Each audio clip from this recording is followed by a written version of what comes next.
It's the big one. It's England versus Argentina in the semi-finals of the World Cup 2026. Oh boy. In this video, I'm going to do a combined 11 of Argentina and England's players. I'm also going to talk about who I think England should start in this game. This is the biggest game in World Cup history, in recent history for England. Firstly, I just want to talk about Argentina. I do think the refs have helped them out in this tournament. Don't get me wrong. They still have a lot of quality. They're the holders of the cup for a reason. Obviously, Lionel Messi is just, I mean, he looks like he's not aged. He still plays the same. He's brilliant. He is the best player of all time, in my opinion. I don't think people say, oh, if he wins this, that solidifies him. For me, he's already solidified. He is the greatest player of all time. And we've still got to be very, very careful of him. Even at the age of 39. Fucking hell. Julian Alvarez as well, a very, very good player. Scored a brilliant goal against Switzerland as well. Argentina got some good defenders. They got some good midfield players. It's going to be a very, very tough game for England. But I feel like this is where England will strive and really do their best that they can do. Because I feel like against the better teams, England are actually better. I really do. We've obviously got Jude Bellingham, who's on absolute fire recently. He's been fucking brilliant. What a guy. I can finally see why women love this man, because I'm starting to like him as well. I think Thomas Tuchel was right. I think we need to have a bit better performance, especially in this game, of course we do, to have any chance of getting to the final. But we know these England players. We know they can turn up in the big moments, and I do think we will turn up.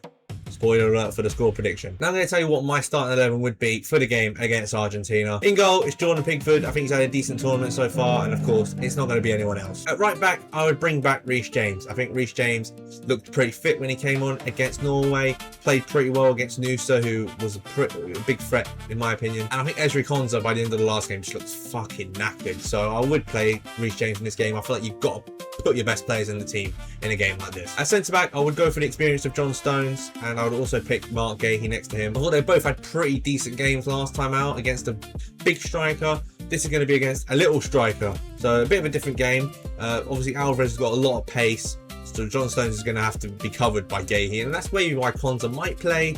But I just think Konsa looked fucking done last game, sorry.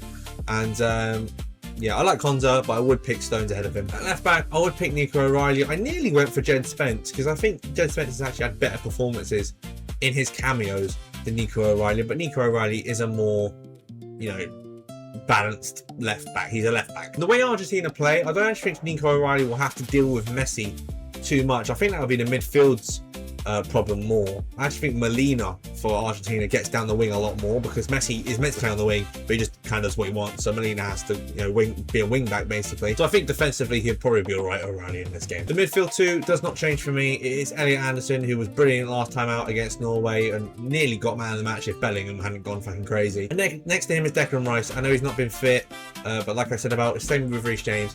If Declan Rice can get on that pitch, you play him. He is the best midfielder we have in that position in the whole squad when he's fit, and I think Declan Rice has to play this game. Even if it's for an hour, even if it's for 45 minutes, he's got to influence this game somehow. Number 10 picks itself, Jude Bellingham, one of the best players in this tournament so far. And if England are going to get to the final, he could be a massive reason for it. And yeah, I love the bloke. I think he's great. On the right, I would start Bukayo Saka. Again, I think, is with Reece James, with Declan Rice, you have to start your best players in this game. Madueke didn't perform against Norway, and Saka did pretty well. I'd start Bukayo Saka. I think he's a lot more of a threat.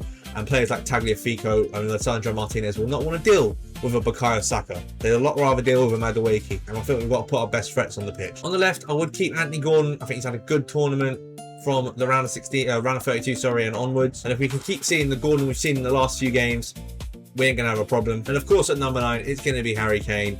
Hopefully he can have a bit more influence than he did against Norway. He's going to have to if we're going to get through. So yeah, that's my England starting 11. I'm actually going to go through now a combined 11 of the two teams and see if you guys agree with me. There is going to be no bias in this, I swear. In goal, I would pick Emi Martinez. He is a World Cup winning goalkeeper. I don't think Emi Martinez is the greatest goalkeeper of all time, but he's better than Jordan Pickford, and I'd rather have Emi Martinez in goal for England than Jordan Pickford, so I'm going to pick him. Don't know what he's doing in his hair though, that fucking flag. Get rid of it. At right back, I would pick Reece James. I'm not the greatest fan of Molina. I don't think he's that great. So Reece James, again, I think he's a good right back on his day, Reece James, and he's better than any of the Argentina ones like Montiel as well. So yeah. Centre backs, I would pick Romero. I think he's had a decent tournament so far. I thought with a few decent big goals as well. And as has Lissandro Martinez, but I'm not going to pick Lissandro Martinez. I'm going to pick Mark Gahey because I think Mark Gahey is a better defender than Lissandro Martinez, which kills me because I love him. I love the guy. He's great. At left back, I would slightly edge it to Nico O'Reilly, even though I think Tagliafico's had a better tournament than him. I think O'Reilly just has a lot higher ceiling than a Tagliafico, who's basically done in his career. So I'm going to pick O'Reilly. That's a bit... That one could go either way. With the midfield, I actually think it's all England. I'm going to go for Elliot Anderson. I'm going to go for Declan Rice. And I'm going to go for Jude Bellingham at number 10. Bellingham, of course, gets in this team. There is no doubt. For me, it is now between, you could say, what, Elliot Anderson and Enzo Fernandez. I think Elliot Anderson's had a better tournament than Enzo Fernandez. And I think Elliot Anderson, in a few years' time, everyone will say he's a better player than Enzo Fernandez. I think right now, if you go right now, you could maybe slight Enzo Fernandez above Elliot Anderson, but I'm picking Elliot Anderson because I can't stand that little rat. And then it's between McAllister and Declan Rice, and I think Declan Rice has proven he is better than Alexis McAllister. I do actually rate Alexis McAllister. I don't think he's been as bad for Liverpool as he was last year, as everyone said he was. And obviously he scored the header as well against, who were they fucking playing? I forgot. Switzerland. So he's an influential player. But Declan Rice is better than him. Has he been better in this tournament? No, but Declan Rice is playing with one leg in this tournament. So I'm going to pick Declan Rice. I think the front three picks itself, I'd obviously go with Lionel Messi, greatest player of all time. One of the best players in this tournament so far. It's been unbelievable, and I love the guy. Harry Kane as the striker, of course.